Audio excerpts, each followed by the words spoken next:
నమస్తే. నేపాల్ దర్శించుకోవాలి. అలాగే అక్కడ ఒక ప్లేస్ కాదు, రకరకాల ప్లేసెస్ చాలా అద్భుతమైనవి. ముఖ్యంగా ముక్తినాథ్ కావచ్చు, ఇలా దర్శనీయ స్థలాలే కాకుండా అంటే సాంప్రదాయబద్ధంగా ఒక తీర్థయాత్ర టైపులో చేసే స్థలాలే కాకుండా ఇంకా చాలా చాలా ఉంటాయి.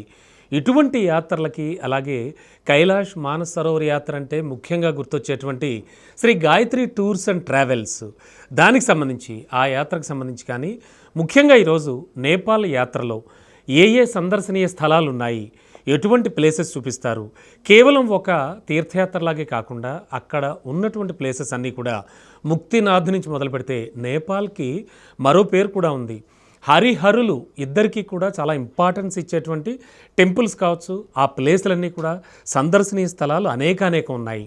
మరి తెలుగు వారికి అత్యంత భరోసా ఇస్తూ ముందుకు వెళుతున్నటువంటి Shri Gayatri tours and travels నుంచి భరత్ శర్మ గారు మనతో పాటు ఇవాళ ఉన్నారు.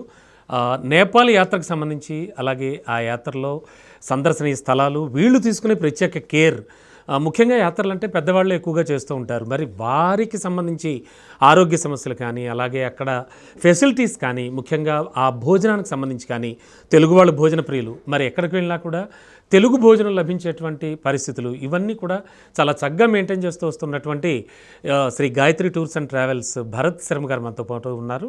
మరి సార్ని అడిగి నేపాల్ యాత్ర విశేషాలన్నీ తెలుసుకుందాం. సార్ నమస్తే.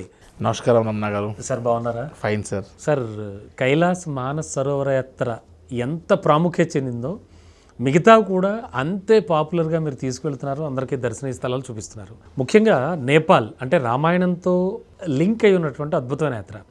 ఈ నేపాల్ యాత్రకి సంబంధించి అక్కడ దర్శనీయ ప్రదేశాలు ఏమిటి, ఏమేమి చూపిస్తారు మీరు యాత్రకు? ఎస్ అండి, ముందుగా రాజ్ న్యూస్ ప్రేక్షకులకు నమస్కారం. మనం నేపాల్ ముక్తినాథ్ యాత్ర అండ్ నేపాల్ రాజ్యం అనేటువంటిది ఒక పేరు వినంగానే ఇటు భారతదేశంతో సమానంగా హిందుత్వ భావాన్ని కలిగినటువంటి ఒక దేశంగా ప్రఖ్యాతి కాంచినటువంటి ఒక దేశం అని చెప్పచ్చు మనం. నెంబర్ 1. నెంబర్ 2, నేపాల్ అనేటువంటి ఒక ఇది ఆ పేరు వినంగానే ఒకప్పుడు గోర్ఖా రాజ్యం అని మనకు గుర్తొస్తుంది కదా. సో అటువంటి గోర్ఖా రాజ్యంగా భావించేటువంటి ఆ యొక్క నేపాల్లో మనకు శివకేశవులు భేదం లేకుండా ఇటు ఈశ్వరుడికి సంబంధించినటువంటి యొక్క 12 జ్యోతిర్లింగాల్లో అన్నిట్లో లింగాకారంలో మాత్రమే స్వామివారి దర్శనం ఇస్తే 12 జ్యోతిర్లింగాలన్నీ కూడా కంప్లీట్ అయిన తర్వాత పంచముఖ స్వరూపంగా సద్యోజాత, వామదేవ, తత్పురుష, అఘోర, ఈశాన్య రూపాల్లో మనకు స్వామివారు పంచముఖ స్వరూపంగా దర్శనం ఇచ్చేటువంటి ఒక అద్భుతమైనటువంటి ఒక క్షేత్రం, ఆలయమే పశుపతినాథుడుగా మనం గమనిస్తూ ఉన్నాం. సో అలానే మనకు 108 దివ్య దేశాలు ఉన్నాయండి. ఆ 108లో 107 మాత్రమే భూమి మీద ఉండి 108వ దివ్య దేశం పైన వైకుంఠంలో ఉంది. సో 108 దివ్య దేశాలు ఉన్నాయి మనకు, వైష్ణవ దివ్య క్షేత్రాలు. శ్రీరంగం, ఇలా చార్ధామ్లో బద్రీనాథ్, అలానే నేపాల్ ముక్తినాథ్లో ముక్తినారాయణుడిగా సప్త ఋషులందరూ కూడా తపస్సు చేస్తున్నట్టుగా 7 మంచు కొండల మధ్యలో సాక్షాత్తు శ్రీ మహావిష్ణువు ఆ కొలువైనటువంటి ఒక ప్రదేశాన్ని మనం దర్శించుకునేటువంటి అద్భుతమైన భాగ్యం, ముక్తిని ప్రసాదిస్తారు స్వామివారిని చెప్తూ వస్తారు. ఎస్. సో అటువంటి ముక్తినాథ్ క్షేత్రానికి కూడా ప్రత్యేకంగా నిలిచినటువంటి ఒక ప్రదేశంగా చెప్పచ్చు. రెండవది, అమ్మవారి యొక్క శక్తిపీఠాల్లో గమనిస్తే మన మనసులో ఉన్నటువంటి ప్రతి కోరికలు నెరవేర్చేటువంటి ఒక అమ్మవారిని మనోకామనా దేవి అంటారండి. మనసులో ఏదైతే మనం కోరుకుంటామో సమస్త కోరికల్ని తీర్చేటువంటి ఒక అమ్మవారిగా మనోకామనా దేవి శక్తిపీఠాన్ని మనం దర్శించుకోవచ్చు. కాఠ్మండు, పోఖ్రా మధ్యలో ఒక రోప్ వేలో వెళ్ళి అద్భుతమైనటువంటి ఒక సన్నివేశం, అద్భుతమైనటువంటి ఒక ప్రకృతిలో అమ్మవారిని మన మంచు కొండల మధ్యలో దర్శించుకుని తరించేటువంటి వాతావరణం. అండ్ మరీ ముఖ్యంగా పర్సనల్గా చెప్పాలంటే కూడా నేను కొన్ని 100 సార్లు అమ్మవారి దర్శనం చేసుకున్నా, ఎన్నిసార్లు వెళ్ళి అప్లికేషన్ పెట్టినా నెక్స్ట్ టైంకి మళ్ళీ ఆ యొక్క అప్లికేషన్ పెండింగ్ ఉండదండి. అంత విశేషమైనటువంటి ఒక అమ్మవారి ఆలయంగా నేను భావిస్తాను. నేను 2024లో అనుకుంటా కైలాష్ యాత్ర 23-24లో ఇండియన్స్ కలవ చేయక అయ్యో మనల్ని ఇంకా ఆపేస్తున్నారు, మనకు ఎన్నో రెస్పాన్సిబిలిటీస్ ఉన్నాయనే ఉద్దేశంతో నేను 2025 జనవరిలో కైలాష్ యాత్ర ఓపెన్ అవ్వాలనే ఉద్దేశంతో అక్కడ నేను వెళ్ళి దర్శనం చేసుకొని, అమ్మ ఇదొక్క సమస్య ఉంది, నాకు ఎన్నో సమస్యలు తీర్చావు అని అమ్మవారి దండం పెట్టుకుంటే కూడా 15-20 రోజుల్లోనే కైలాష్కి ఈసారి ఇండియన్స్ ఓపెన్ చేస్తున్నారు అంటే ఇవన్నీ కోఇన్సిడెంట్స్ అయ్యి ఉండొచ్చు, కానీ నాకు ప్రగాఢమైనటువంటి యొక్క విశ్వసించేటువంటి యొక్క టెంపుల్స్లో మనోకామన ఒకటి. అదేవిధంగా పశుపతినాథ్ దగ్గరలో గుహేశ్వరి అమ్మవారి యొక్క శక్తిపీఠం, అమ్మవారి యొక్క మూలస్థానము చాలా విశేషమైన శక్తిపీఠం అంతా కూడా. తర్వాత ఇటు కాఠ్మండులోనే number of sight seeing places, అటు జనక మహారాజు యొక్క దర్బార్, రామాయణానికి సంబంధించిన ఘట్టము, సీతమ్మ తల్లి పుట్టింది అక్కడే దొరికిన స్థలం. ఎస్ అమ్మవారికి పుట్టుక లేదు కాబట్టి దొరికిన స్థలం. అండ్ సీతామడి అనే ప్రదేశంలో అమ్మవారు దొరుకుతూ ఉంటే భూమిలో దొరికిన ప్రదేశం అని చెప్తారు జనక మహారాజు గారికి. సో దొరికిన ప్రదేశం. అండ్ సీతమ్మవారి ధనస్సు, ఆవిడ స్వయంవరానికి ధనస్సు రాములవారు విరిచిన ప్రదేశం ధనుషాధామ్.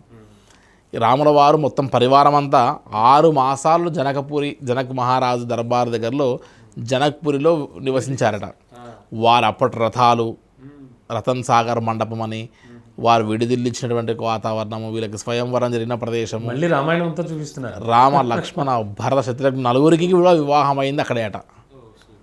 సో అటువంటి ఎన్నో ప్రదేశాలు చూసి బుద్ధుడికి సంబంధించినటువంటి ఒక బర్త్ ప్లేస్ లుంబిని కూడా దర్శనం చేసుకుని మళ్ళీ మనం హైదరాబాద్ రావచ్చు. కాబట్టి ఇంతటి విశేషమైనటువంటి యొక్క నేపాల్ ముక్తినాథ్ యాత్రలో కేవలం ఒకటి అని చెప్పడానికి లేదు, ఎన్నో కవర్ చేయొచ్చు మనం రమణ గారు. సరే, ఈ నేపాల్ యాత్రకి ఏమైనా పర్టికులర్ సీజన్ ఉంటుందా, అలా ఏమైనా ఉందా లేకపోతే? ఎస్, సహజంగా నేపాల్ ముక్తినాథ్ అనేటువంటిది కొంత హిల్ ఏరియా కాబట్టి వర్షం పడేటువంటి సమయంలో కొద్దిగా హిల్ ఏరియాస్లో లైట్గా ల్యాండ్ స్లైడ్స్ అవ్వడము, ఈ ముక్తినాథ్ అటువైపు వెళ్ళేటప్పుడు కాస్త ఇబ్బందులు కలగకుండా ఉండడం కొరకై మనం ఒక ఆగస్ట్ మంత్ వాళ్ళకి, July ending and August month కొద్దిగా వాళ్ళకి వర్షాకాలంగా భావించవచ్చు. అండ్ మరీ ముఖ్యంగా చూస్తే నవంబర్, డిసెంబర్, జనవరిలో ఫుల్ ఎక్కువగా మంచు ఉన్నటువంటి ఒక ప్రదేశము కాబట్టి ఇటువంటి టైమ్స్లో మనం వదిలేసి మనం త్రూఅవుట్ ద సీజన్ మనం లక్షణంగా నేపాల్ ముక్తినాథ్ యాత్ర చేయొచ్చు. నేపాల్ యాత్రకు వెళ్ళాలి అంటే రోజుల తర్వాత ప్లాన్స్ అవసరం లేదు, వీసా పర్మిట్ రెండూ లేవు కాబట్టి జస్ట్ ఒక Aadhaar card and voter ID పెట్టుకొని కూడా మనం నేపాల్ యాత్ర లక్షణంగా చేయొచ్చు. అండ్ ఇంతకుముందు మీరు మాట్లాడుతూ పోఖ్రా దగ్గర గురించి ఏదో చెప్పారు సార్. అక్కడ పోఖ్రా నుంచి మొదలుపెట్టి జామ్సమ్ వరకు కూడా చార్టర్డ్ ఫ్లైట్లో వెళ్ళాల్సి వస్తుంది. అంటే వాతావరణ కండిషన్స్ అప్పటి సిచ్యువేషన్ బట్టి ఎట్లా మేనేజ్ చేస్తారు? యాత్రికులకి ఎలాంటి ఫెసిలిటీ ఇస్తున్నారు మీరు? సహజంగా మనం పోఖ్రా టు జామ్సమ్ ఫ్లై అవ్వాలి చార్టర్డ్ ఫ్లైట్స్లో. జామ్సమ్ నుండి ఒక 27 కిలోమీటర్లు మనం గండకీ నదిలో దాటుకుంటూ మనం ముక్తినాథ్ బస్సులో వెళ్తాం. So Pokhara to Jomsom, Jomsom to Pokhara, ఈ యొక్క చార్టర్డ్ ఫ్లైట్స్ ఏవైతే ఉంటాయో ఆ చార్టర్డ్ ఫ్లైట్స్ టోటల్గా ఈ వాతావరణాన్ని బేస్ చేసి ఉంటాయి. ఆ వాతావరణాన్ని బేస్ చేసి ఉన్నటువంటి ఆ సమయాన ఏదైనా సరే హిల్ ఏరియాలో వర్షం పడేటువంటి అవకాశం వల్లనో కాస్త క్లైమేటిక్ కండిషన్స్ ఉన్నట్టుండగానే మారిపోతాయి కాబట్టి అటువంటి పరిస్థితి ఏదైనా ఉంటే కూడా ఎప్పుడు కూడా నేపాల్ ముక్తినాథ్ యాత్రకి ఒకప్పుడు 10 to 12 అవర్స్ పడేది బై రోడ్ రూట్ వెళ్ళాలంటే. Flight route just 30 minutes. కానీ క్లైమేట్ బాగోలేకపోతే ఆ రోడ్లో వెళ్ళడం చాలా చాలా చాలా హారిబుల్ సిచ్యువేషన్ అనిపించేది. బట్ ఒక 1 year నుండి గమనిస్తే 90% మొత్తం కూడా రోడ్ అయిపోయి ఉంది. సో జస్ట్ 4 to 5 అవర్స్లోనే ప్రకృతిని ఆస్వాదిస్తూ మనం ముక్తినాథ్ దర్శనానికి బై రోడ్ కూడా వెళ్ళచ్చు అద్భుతంగా. సో మనం ఎప్పుడు కూడా నేపాల్ ముక్తినాథ్ యాత్రలో ముక్తినాథ్కి సంబంధించి మనం ఫ్లైట్స్ అని కూడా సెట్ చేసి పెట్టినప్పటికీ కూడా ఆల్టర్నేట్గా ప్యారలల్గా మనం ఏం చేసి పెడతాము అంటే రోడ్ రూట్లో వెళ్ళడానికి కూడా సిద్ధం చేసి ఉంటాం మనం. సో అంటే ప్లాన్ బి కూడా ప్లాన్ బి రెడీగా ఉండాలి. లేకపోతే ఆ డే వేస్ట్ అయ్యింది అంటే మన యొక్క ఐటినరీలో అన్నీ డిస్టర్బ్ అవుతూ వస్తాయి. ఆ రోజు ఫస్ట్ పోఖ్రాలో మనం ఒకరోజు లోకల్ సైట్ సీయింగ్ చూడాలి, ఒకరోజు ముక్తినాథ్ వెళ్ళాలి. 1 day చూస్తాం. ఒకవేళ నేపాల్ ముక్తినాథ్ వెళ్ళలేకపోతే లోకల్ సైట్ సీయింగ్ చూసుకుని నెక్స్ట్ డే ట్రై చేస్తాం. ఇంకా అప్పటికీ ఆప్షన్ లేకపోతే second day compulsory by road రూట్లో వెళ్ళాల్సిందే. దీనికి మనం ప్రిపేర్ కూడా అయి ఉండాలి. వాతావరణ పరిస్థితులు మన చేతిలో ఉండవు కాబట్టి. ఎస్ అండి, ఎగ్జాక్ట్లీ సార్. వీసా కానీ తర్వాత ఈ ప్రాబ్లమ్స్ ఏం లేవంటున్నారు. సో ఆ ప్రాసెసింగ్ విషయం పక్కన పెట్టేస్తే just Aadhaar card, voter ID ఉంటే వెళ్ళిపోవచ్చు. ఇది చాలా బాగుంది, అంటే చాలా ఈజీగా ఉంది. ఓకే, అది కాకుండా వీళ్ళకి ఫుడ్ ప్లాన్ ఎలా చేస్తున్నారు సార్? ఎందుకంటే తెలుగు వాళ్ళు ఎక్కడున్నా ఫుడ్ ప్రియులు. సో వాళ్ళకి ఈ పర్టికులర్ నేపాల్ యాత్రలో ఎలాంటి ఫెసిలిటీస్? సహజంగా సార్ ఇప్పుడు మనం గమనిస్తే రమణ గారు, భోజనము అనేటువంటిది సరైన టైంలో ఇంటేక్ ఫుడ్ లేకపోతే మనకే ఒక 1-2 daysలో డీలే అయిపోతాం, మన టేస్ట్ ఫుడ్ మారిపోతే. దానితో అవుట్ ఆఫ్ స్టేషన్ వెళ్ళడం, ఎస్, కార్బోహైడ్రేట్స్ మన బాడీ అలవాటు అయి ఉన్నటువంటి పరిస్థితి. అటువంటి టేస్టీ ఫుడ్ మనం దొరకకపోతే మనం 9 nights కూడిన యాత్ర, 8 nights 9 daysతో కూడిన యాత్రని శక్తివంతంగా చేయాలి అని అంటే కాస్త మనం ఫుడ్ ఇంటేక్ ఖచ్చితంగా బాగుండాలనేది పెద్దవాళ్ళు వచ్చేది. సో వీళ్ళకి ముందే మనం ఇండియన్ నుంచే కిచెన్ పంపించేస్తాం, ముందే మొబైల్ కిచెన్ ఉంటుంది, వంట వాళ్ళందరూ కూడా ముందే వెళ్ళిపోతారు, కుకింగ్ టీం అంతా ఉంటారు, వీటితో పాటు ఇండియన్ గైడ్ మనతో పాటు వెళ్ళే వాళ్ళు ఉంటారు. చాలా జాగ్రత్తగా వాళ్ళకి ఎక్కడెక్కడ ఏ ప్లేస్లో బ్రేక్ఫాస్ట్ నుంచి మొదలు పెడితే లంచ్ అండ్ డిన్నర్ వరకు అన్నీ సెట్ చేసి జాగ్రత్తగా ఎక్కడికి ఎవరికి ఏ ఇబ్బంది లేకుండా మేనేజ్ చేసి మనం ప్రశాంతంగా సంబంధించినటువంటి యొక్క నేపాల్ ముక్తినాథ్ యాత్రను చాలా జాగ్రత్తగా ప్లాన్ చేసి మనము ఎక్కడ కూడా బయట ఫుడ్ మీద ఆధారపడకుండా మనం భోజనానికి సంబంధించిన అన్ని ఏర్పాట్లు చేసుకోవచ్చు, హోమ్ మేడ్ టైప్లో. ఎస్ అండి. సార్ జనరల్గా ఈ నేపాల్ యాత్రకి ఎంత ఖర్చు అవుతుంది, అలాగే ఇంకా అక్కడ ఎటువంటి దర్శనీయ స్థలాలు ఉన్నాయి, ఎటువంటి విహారయాత్రకు సంబంధించినటువంటి పరిస్థితులు చూపిస్తారు? సహజంగా నేపాల్ ముక్తినాథ్ యాత్ర అనేటువంటి ఈ యాత్రకి పాట్నా నుండి మనం గమనిస్తే, పాట్నా నుండి మనము జనక్పూర్ వెళ్ళేటప్పుడే మనకు అమ్మవారు దొరికినట్టు ఒక ప్రదేశం సీతామఢి ప్రదేశం చూసి, అక్కడ నుండి సీతామఢి నుంచి మనం వెంటనే ధనుషాధాము, జనక్పూర్, కాఠ్మండు ఒక 3 days మనం ఎక్స్ప్లోర్ చేస్తాం కాఠ్మండు అంతా. దాని తర్వాత ముక్తినాథ్, మనోకామన, పోఖరా అండ్ లుంబిని చూసుకుని గోరఖ్పూర్ నుంచి బయటకు వస్తాం. సో స్టార్టింగ్ పాయింట్ పాట్నా అయితే ఎండింగ్ పాయింట్ గోరఖ్పూర్ ఉంటుంది, లేదా స్టార్టింగ్ పాయింట్ గోరఖ్పూర్ అయితే ఎండింగ్ పాయింట్ పాట్నా ఉంటుంది. సో సంబంధించినటువంటి ఈ యొక్క స్టార్టింగ్ అండ్ ఎండింగ్ పాయింట్స్కి మనం ఫ్లైట్ పెట్టుకున్నాం అనుకోండి, డేస్ అనేది కవర్ అవుతూ జాగ్రత్తగా క్లోజ్ అవుతుంది. మన నెంబర్ ఆఫ్ డేస్ అంతా కూడా 8 nights 9 daysలో యాత్ర చేయాల్సిందే. ఇక్కడ నుంచి ట్రైన్లో వెళ్ళేటువంటి ఒక ప్యాకేజ్ చూసుకుంటే మనము ట్రైన్ టికెట్స్ తక్కువ అవుతాయి, ఆటోమేటిక్గా 10-15 వేల రూపాయల డిఫరెన్స్ అనేటువంటిది ఫ్లైట్ అండ్ ట్రైన్కి ఉంటుంది. బట్ మనం రెండు కంపేర్ చేసుకుంటే మన ట్రైన్ శ్రమ, మన యొక్క సమయం అన్నీ చూసుకుంటే రెండింటికి పెద్ద డిఫరెన్సియేషన్ ఉంటుంది. కాబట్టి ఇవాళ రేపు అందరూ అప్గ్రేడ్ అయిపోయి ఫ్లైట్స్కి వెళ్ళిపోతున్నారు. సో సుమారుగా ఒక 75,000 మనం పెట్టుకోగలిగితే ఎటువంటి అడిషనల్ ఛార్జెస్ లేకుండా జస్ట్ ఎంట్రీ టికెట్స్ అవి ఒక 10-20 రూపాయలు అని చూసుకొని చాలా జాగ్రత్తగా కంఫర్ట్స్ అన్నీ ఎంజాయ్ చేస్తూ 3 star హోటల్ కేటగిరీలో ఎక్కడ ఇబ్బంది పడకుండా మంచి ఫెసిలిటీస్తో మనం సంబంధించినటువంటి యొక్క నేపాల్ ముక్తినాథ్ యాత్ర చేయొచ్చండి. సార్ దీనికి ఏజ్ లిమిట్ ఏమైనా ఉందా? అలాగే పెద్దవాళ్ళకి సంబంధించి హెల్త్ పరంగా కానీ ఇలాంటి టిప్స్ అలాంటివి ఎలాంటి జాగ్రత్తలు తీసుకుంటున్నారు? చాలా మంచి వ్యాలిడ్ ప్రశ్న రమణ గారు. ఎందుకంటే ముక్తినాథ్ అనేటువంటిది లైట్ హై ఆల్టిట్యూడ్ పాయింట్. ఓవర్గా బ్రీతింగ్ ప్రాబ్లం ఉండి సంబంధించినటువంటి ఈ యొక్క ఆస్తమా పేషెంట్స్ ఉండి వారు ఇలా ఇన్హేలర్స్ అవి కొట్టుకుంటూ ఉండేటువంటి ఒక ప్రయత్నం చేయకూడదు. అటువంటి వారు కొద్దిగా ముందుగానే డాక్టర్ని సంప్రదించి లంగ్ ఫంక్షనింగ్ టెస్ట్ అని కానీ, లేదంటే పల్మనరీ ఫంక్షనింగ్ టెస్ట్ అని కానీ ఈ 2 tests చేయించుకొని ఆ తర్వాతనే వారు సంబంధించినటువంటి ఈ యొక్క ముక్తినాథ్కి వెళ్తే బెటర్. కాఠ్మండు ఇవన్నీ కూడా వ్యాలీసే కాబట్టి ఇబ్బంది లేదు. హై ఆల్టిట్యూడ్ పాయింట్ కేవలం నేపాల్ ముక్తినాథే కాబట్టి కాస్త చూసుకోవాలి. ఏజ్ రెస్ట్రిక్షన్స్ ఇక్కడ ఇప్పుడు కూడా 70+, 70 బిలో అలాంటిది ఏం లేదు. ఈ వయసు ఉన్న వారే వెళ్ళాలనేటువంటిది కూడా ఏం లేదు కాబట్టి ఈజీగా మూవ్ అవ్వచ్చు, ఇబ్బంది లేదు. సార్ కైలాస్ మానస్ సరోవర్ యాత్ర ఉంది కదా, ఆ యాత్రకు వెళ్ళాలంటే నేపాల్ నుంచే వెళ్ళాలి మనం.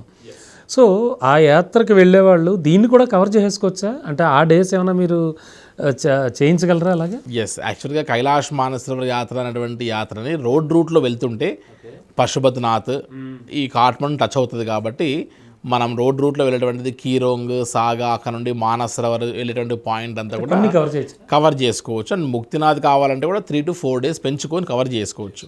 బట్ హెలికాప్టర్ రూట్ చూస్తే మనము లక్నో నుండి నేపాల్గంజ్, సిమికోట్, హిల్సా, తక్లాకోట్ అండ్ మానసరోవర్ టచ్ అవుతున్నాం కాబట్టి పూర్తిగా ప్యారలల్ రోడ్స్ ఇవన్నీ ఇక్కడ మీట్ అయ్యేటువంటి పాయింట్స్ కాదు.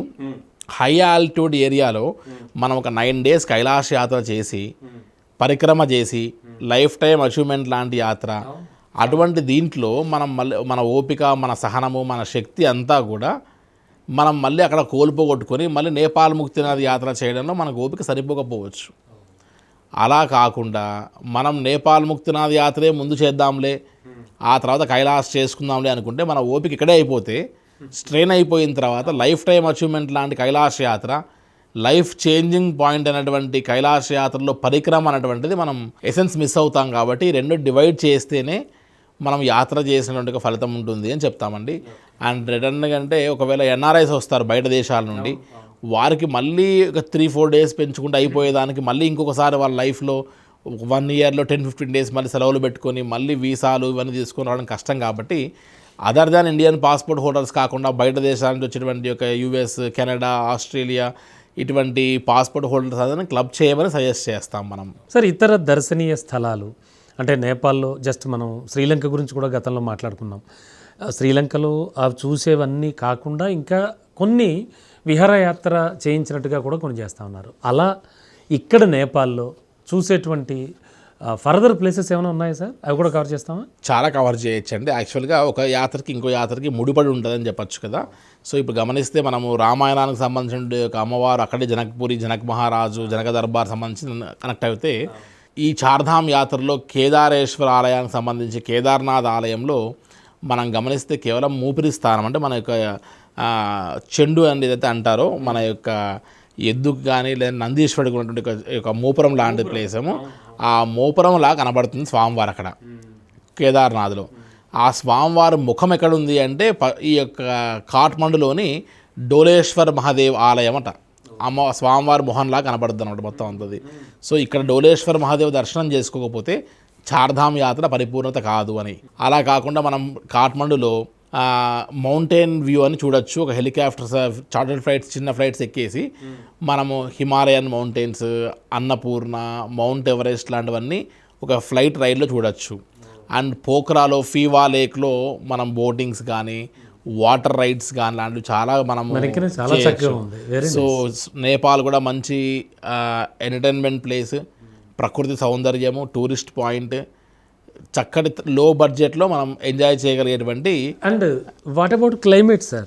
మీరు అన్నీ బాగా చెప్పారు. క్లైమేట్ ఎలా ఉంటుంది అది మన ఇండియన్ క్లైమేట్కి? మన కాస్త సమ్మర్లో కొద్దిగా ఎక్కువగా ఎండ ఉంటుంది, వింటర్లో ఎక్కువగా చలి ఉంటుంది, అన్నీ ఎక్కువగానే ఉంటాయి. కాబట్టి చూసుకొని మనము మార్చ్ నుంచి మొదలు పెడితే March, April, May, June and July, August light తగ్గించేస్తే సెప్టెంబర్, అక్టోబర్ వరకు మనం యాత్ర చేయొచ్చండి, ఇబ్బంది లేదు. చాలా చక్కగా చెప్పారు సార్. తెలుగువారికి ఒక భరోసా ఇస్తూ వాళ్ళకి సాంప్రదాయాలు అలాగే పురాణ ఇతిహాసాలతో మిళితమై ఉన్నటువంటి అద్భుతమైన యాత్రలు చేయిస్తున్నారు. ఇప్పటికే అసలు వందలాది యాత్రలు చేయించారు. చాలా చక్కగా చెప్పారు sir. And last but not least, ఫైనల్గా నేపాల్ యాత్రకు సంబంధించి మీరు మీ యాత్రికులకి మీ దగ్గరకు వచ్చి ఎంతో నమ్మకంతో భరోసాతో మీరు పంపిస్తున్న యాత్రకు సంబంధించి ఫైనల్గా వారికి ఏం చెప్పి? ఎస్ అండి, యాక్చువల్గా నేపాల్ ముక్తినాథ్ అనేటువంటి ఒక యాత్ర లైఫ్లో ఒకసారైనా సరే దర్శించి తరించవలసినటువంటి యొక్క యాత్ర.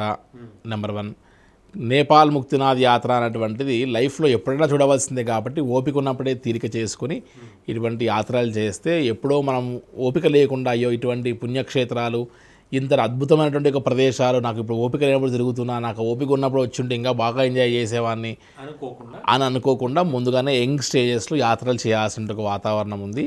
అండ్ మరీ ముఖ్యంగా ఏంటంటే ఈ యొక్క నేపాల్ ముక్తినాథ్ యాత్ర కైలాష్ యాత్రతో ముడిపడి ఉంది. కాబట్టి కైలాష్ మానసరోవర్ యాత్ర చేయకంటే ముందే కూడా ఈ నేపాల్ ముక్తినాథ్ యాత్ర చేస్తే ఒక డెమో లాగా ఉపయోగపడుతుందని కూడా చెప్పచ్చు. సో ఇది ఒక డెమో లాంటి యాత్ర అని చెప్పచ్చు. సో ఇవన్నిటిని గమనించి లైఫ్ టైంలో ఒకసారైనా చేయవలసినటువంటి ఈ నేపాల్ ముక్తినాథ్ యాత్రను రైట్ టైంలో చేసి తరించవలసినటువంటి వాతావరణం అని చెప్పచ్చు. అండ్ నేపాల్ ముక్తినాథ్ యాత్రలో పిన్ టు పిన్ ఎక్కడ ఏంటి విశేషత, అక్కడికి వెళ్ళి మనం దర్శించుకోవాల్సినటువంటిది ఏంటి, ఆ టెంపుల్ యొక్క హిస్టరీ ఏంటి, ఆ ప్లేస్ యొక్క ప్రాముఖ్యత ఏంటి అనేటువంటి సంపూర్ణటువంటి ఒక నాలెడ్జ్ ఉన్నటువంటి ఒక గైడ్ ఉంటారు. కాబట్టి మన యొక్క ఆఫీస్ నుండి ఇండివిజువల్గా వెళ్ళి అక్కడ ప్రదేశాలను ఎక్స్ప్లోర్ చేయడము, అక్కడ మనము ఫుడ్, అకామిడేషన్ వాటిని వెతుక్కోవడమే టైం సరిపోయినప్పుడు ఒక షెడ్యూల్ని ఎంజాయ్ చేయలేకపోతాం. కాబట్టి ఏదో ఒక ట్రావెల్ ఆపరేటర్తో మనం ఇటువంటి యాత్రలు చేసినప్పుడు సహజంగా మనకు ఆ యొక్క ఎసెన్స్ అనేటువంటిది మనం పొందొచ్చు. రమణ గారు, శర్మ గారు, ముఖ్యంగా వార్ పరిస్థితులు నెలకొని ఉన్నాయి దేశం అంతా. కోర్స్ అన్ని దేశాలు అల్లకల్లోలంగానే ఉన్నాయి ఒక రకంగా చెప్పాలంటే. ఎక్కడ పడితే అక్కడ ఫ్యూయల్ ప్రాబ్లమ్స్ అంటున్నారు. బట్ ఇవన్నీ ఎట్లా మేనేజ్ చేస్తున్నారు? ముఖ్యంగా కైలాష్ మానస్ సరోవర్ యాత్రకు సంబంధించి కావచ్చు, అలాగే ఇప్పుడు నేపాల్ మించే వెళ్ళాలి కాబట్టి ఈ నేపాల్ స్పెషల్ యాత్రకు సంబంధించి ఎలాంటి మేనేజ్మెంట్ ఉంది, ఎలా చేస్తుంది? ఎస్ అండి, యాక్చువల్గా నేపాల్ ముక్తినాథ్ యాత్రకి అండ్ కైలాష్కి సంబంధించి ఇవేవి గల్ఫ్ కంట్రీస్కి దగ్గరగా అనుబంధంగా లేవు. కాబట్టి మనం ఎయిర్లో ఫ్లై అయ్యేటప్పుడు కూడా మనం వెళ్ళేటువంటిది గల్ఫ్ కంట్రీస్ నుంచి కాదు. కాబట్టి మనకి ఎక్కడ ఇష్యూస్ అయితే లేవు. అండ్ క్రూడ్కి సంబంధించి అంటే పెట్రోల్ అండ్ డీజిల్కి సంబంధించిన వాతావరణాల్లో అక్కడక్కడ ఆయా దేశాల్లో సమస్య వస్తుందేమో అని కూడా మనం ఏదైతే ఆపరేటర్స్ మనం ఆపరేట్ చేస్తామో ఆ ఆపరేట్ చేసేటువంటి ఒక ఆపరేటర్స్కి మనం ముందుగానే అప్డేట్ చేసి కావాల్సిన ఒక ఫ్యూయల్ మనం ముందే బ్యాకప్ చేయించి ఆయా పాయింట్స్లో మనం జాగ్రత్త చూస్తున్నాము. ఒకటి. రెండవది, ఇప్పుడు ఆల్రెడీ మనం మార్చిలో ఉన్నాము.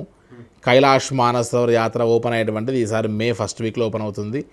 మే, June, July, August, September, October వరకు ఉంటుంది. కాబట్టి ఈ టైం వరకు ఎక్కడ కూడా యుద్ధం అనేటువంటిది జరగడం అనేది ఏదో కుదరకపోవచ్చు. కొలిక్కి వచ్చేస్తుంది. వారు కూడా ఈలో కొలిక్ కాకపోతే కూడా ప్రపంచ దేశాలని అల్లకొల్లం అయిపోతాయి. ఇప్పుడే మనము సమస్యలు చాలా ఎదుర్కొంటున్నాం అన్నట్టు పరిస్థితి చూస్తున్నాం. కాబట్టి ఈ యుద్ధం అనేటువంటి యొక్క వాతావరణం దగ్గర నుండి మనం ఈజీగానే బయటపడతాము. అండ్ ఇలా కొనసాగినా కూడా మనకు సంబంధించినటువంటి యొక్క యాత్రకు సంబంధించిన ఈ యొక్క ప్రదేశాలు ఎక్కడ యుద్ధానికి సంబంధించిన కనెక్టివిటీ లేదు కాబట్టి ప్రత్యక్షంగా కానీ పరోక్షంగా కానీ ఎక్కడ కూడా యుద్ధాల్లో ఇన్వాల్వ్ అయినట్టు. అదే మీరు ఇంటర్నేషనల్ ప్యాకేజెస్ చెప్పండి, హాలిడే ప్యాకేజెస్ చెప్పండి, సమస్య. కానీ డివోషనల్కి సంబంధించిన వాతావరణం వరకు మనం ఇప్పుడు గమనిస్తే ఎక్కడ సమస్యలు లేవని చాలా ప్రశాంతంగా యాత్ర చేసుకోవచ్చు. సార్ అంటే ఒక వ్యక్తిగతమైనటువంటి ప్రశ్న, పర్సనల్ క్వశ్చన్ ఆఫ్ కోర్స్. అంటే ఆల్రెడీ ఒక భరోసా ఇస్తూ మీరు గతంలో మీ యాత్రికులందరికీ కూడా కొన్ని అంటే మీరు రిటర్న్ చేయడం జరిగింది, ఇలాంటివన్నీ కూడా చాలా జరిగాయి. అంటే ఒక విధమైన నమ్మకం ఏర్పడిపోయింది, చాలా చక్కటి యాత్ర చేయిస్తున్నారు. మరి ఈ నేపథ్యంలో గతం నుంచి చూస్తే కనుక మీ ఎక్స్పీరియన్సెస్, మీతో పాటు వచ్చినటువంటి యాత్రికులు వీళ్ళందరి టెస్టిమోనియల్స్ ఎలా ఉన్నాయి, వాళ్ళ నుంచి రివ్యూస్ ఎలా ఉన్నాయి, అఫ్ కోర్స్ అన్నిట్లో అన్ని మాధ్యమాల్లో చూస్తున్నాం మేము. బట్ మీ ద్వారా ఖచ్చితంగా కొంతమంది ప్రేక్షకులకైతే తెలియాల్సిన అవసరం ఎంతైనా ఉంది. ఎలా ఉంది సార్ ప్రజెంట్ కండిషన్ ఎలా ఉంది? ఎస్, యాక్చువల్గా గాయత్రి టూర్స్ అండ్ ట్రావెల్స్ అనగానే అందరికీ గుర్తొచ్చేటువంటి ఒక పేరు కైలాష్ మానసరోవర్ యాత్ర. ఆ కైలాష్ మానసరోవర్ యాత్ర అనేటువంటిది life time achievement, life time dream అది. సో ఇటు తమిళనాడు, నేపాల్, శ్రీలంక అన్ని యాత్రల్లో చేయించడంలో మనం పర్సనల్ శ్రద్ధ, అటెన్షన్, కేర్ అన్నీ తీసుకుంటాము. ఎందులో నెగ్లెక్ట్ చేసే పరిస్థితి ఉండదు. అండ్ మీ ఆ టెస్టిమోనియల్ వీడియోస్ కానీ, కస్టమర్స్ యొక్క ఫీడ్బ్యాక్స్ కానీ, వారి సలహా సూచన మిగతా యాత్రికులు ఎలా వెళ్ళాలనేటువంటివి చాలా గమనిస్తూ ఉంటాం మనం. ఇటువంటి సందర్భాన మనం ఏం చేస్తామంటే కైలాష్ మానసరోవర్ యాత్ర లాంటి ఇటువంటి టాస్క్స్ కానీ, కొంతమంది సింగిల్ ట్రావెలింగ్ పేరెంట్స్ వస్తారు. వచ్చినప్పుడు అటువంటి వారి యొక్క రెస్పాన్సిబిలిటీ అంతా మనపైనే ఉంటుంది.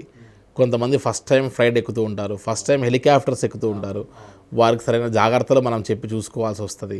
సో వీటిలో ఏంటంటే తగినటువంటి యొక్క శ్రద్ధ మనం తీసుకొని అందరూ చేసినటువంటి విధానం కాకుండా భిన్నంగా మనము సర్వీస్లో ఇంకా ఏమి ఇవ్వచ్చు, వారికి ఇంకా ఎందులో మనం సింప్లిఫై చేయొచ్చు, ఏ ఫెసిలిటీ అక్కడ ఉండాలి, అక్కడ ఉన్న ఫెసిలిటీస్లో మనం ఇంకా ఏమి ఇవ్వచ్చు, అక్కడ ఏమిస్తే యాత్రికులకి ప్రశాంతంగా వారి క్లైమేట్కి అడ్జస్ట్ అయి తిరిగి వస్తారనేటువంటి దాంట్లో ఖచ్చితంగా ప్రత్యేక శ్రద్ధ తీసుకుని మనం చేస్తాం. సహజంగా అందరూ కైలాష్ యాత్ర అనగానే గాయత్రి టూర్స్ అండ్ ట్రావెల్స్ అందులో కొద్ది కాస్ట్ ఎక్కువ అనుకుంటారు.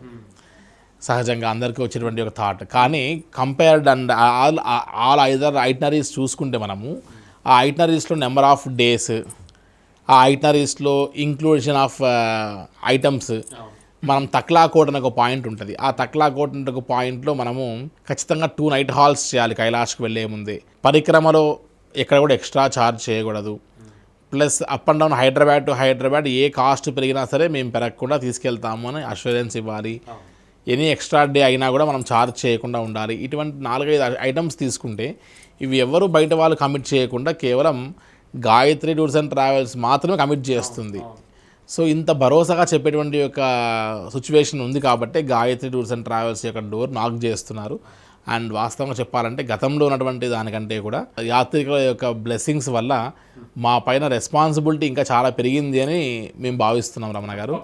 అండ్ అదే రకంగా ఓల్డ్ కస్టమర్స్ కూడా కైలాష్కి వెళ్ళిన వాళ్ళు కానీ, మిగతా నేపాల్, శ్రీలంక వెళ్ళిన వాళ్ళు కానీ, అంటే ఏది మాకు ఎక్కువ హ్యాపీనెస్ ఇస్తుంది అంటే యాత్ర ట్రావెల్ చేసినటువంటి ఒక యాత్రికులు మళ్ళీ ఒకసారి ఒక మెసేజ్, ఒక కాల్ చేసి మన గురించి అడుగుతూ వేరే యాత్ర గురించి మళ్ళీ వాళ్ళు ఎంక్వైరీ చేసినప్పుడు ఎస్ మనం అందులో న్యాయం చేశాము అని కస్టమర్ నమ్మాడు కాబట్టి తిరిగి మన వరకు టచ్ అవుతున్నారు అనేటువంటి ఆ ఫీల్ అనిపిస్తుంది రమణ గారు. సో అది చాలా ఆనందాన్ని ఇచ్చేటువంటి ఒక అంశంగా చెప్పచ్చు. Definitely sir, thank you so much అండి. చక్కగా మీరు ఇలాగే ఆయా ప్రదేశాలు ఖచ్చితంగా వెళ్ళి సందర్శించాలన్న అభిలాష ఉన్న వాళ్ళందరినీ కూడా చాలా కేర్గా తీసుకెళ్ళి చక్కగా తీసుకొస్తున్నారు. Thank you so much. నమస్తే సార్. సో ఇది ఇవాల్టి స్పెషల్ ప్రోగ్రామ్.